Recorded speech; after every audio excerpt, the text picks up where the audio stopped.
If you want to take your buttercream rosettes to the next level, watch this video to see how you can easily create a two-toned rosette. For stress-free cake tutorials and advice, be sure to click subscribe and hit that bell to be notified whenever I post new videos. Also, if you want to hear even more from me and see some behind-the-scenes stuff that I don't share anywhere else, make sure to follow me on Instagram at Bakecause. Place a closed star tip into your piping bag. I like to put my bag into a tall jar to make it easier to fill with buttercream. Choose a gel food color that you want to use. I'm using a turquoise color here from Meringue.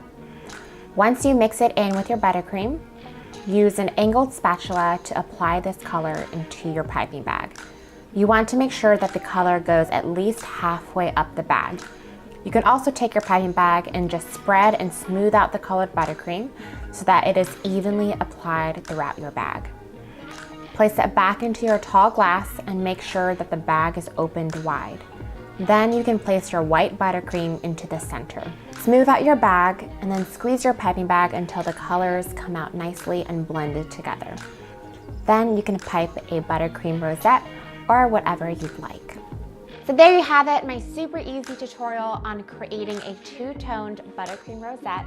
Let me know in the comments below if you try this method out and tell me what colors you ended up choosing.